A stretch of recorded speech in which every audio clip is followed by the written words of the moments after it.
తాడిపత్రిలో జరిగినటువంటి సంఘటన చూస్తే నిజంగా ఆశ్చర్యం కలుగుతా ఉంది. ఎవరైనా కూడా సీసీ కెమెరాలు ఎందుకు పెట్టుకుంటారు? ఏదైనా అనుకోని సంఘటనలు జరిగినప్పుడు ఆ సంఘటనలకు సంబంధించినటువంటి సాక్ష్యాధారాల కోసం ఇళ్లలో సీసీ కెమెరాలు, రోడ్లపైన సీసీ కెమెరాలు పెట్టుకుంటా ఉంటారు.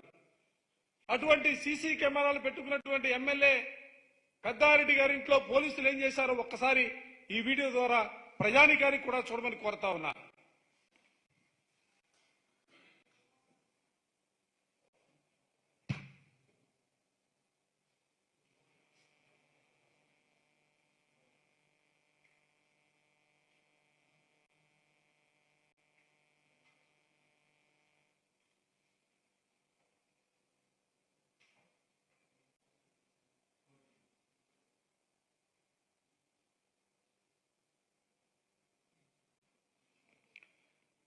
సాక్షాత్తు శాసనసభ్యుడిగా ఉన్నటువంటి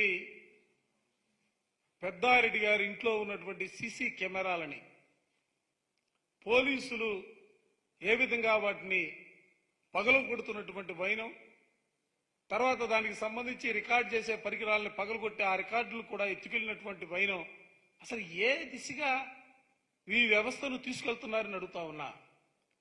నరసరావుపేట ప్రాంతంలో, నరసరావుపేటలో సీనియర్ శాసనసభ్యుడిగా ఉన్నటువంటి గోపిరెడ్డి శ్రీనివాసరెడ్డి గారి ఇంటిపైన పట్టపగలే దాడి చేసి శ్రీనివాసరెడ్డి గారి మామగారిని గాయపరిచి అక్కడ కూడా విధ్వంసం సృష్టించినటువంటి వైనం శ్రీనివాసరెడ్డి గారి ఇంటిపైన. ఆ వైనాన్ని కూడా చూడొచ్చు.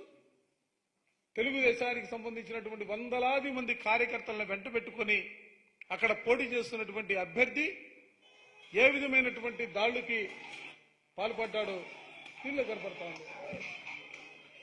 శ్రీనివాసరెడ్డి గారి హాస్పిటల్ అది, వాళ్ళ మామగారికి దెబ్బలు తగిలాయి.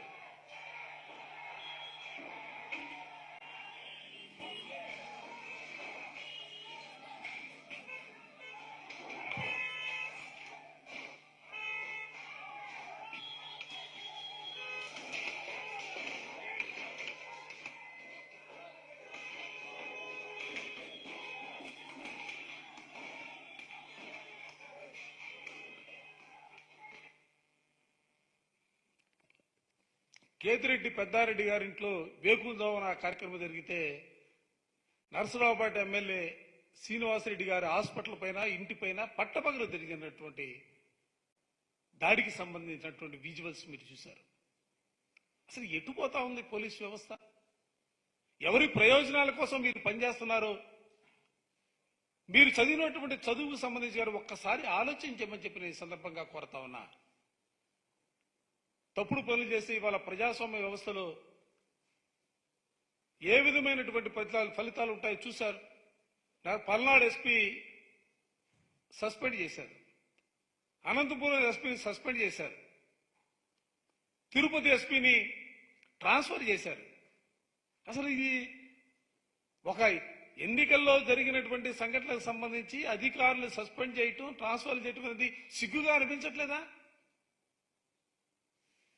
కేంద్రం నుంచి వచ్చాడు Deepak Mishra, police observer, retired IPS officer.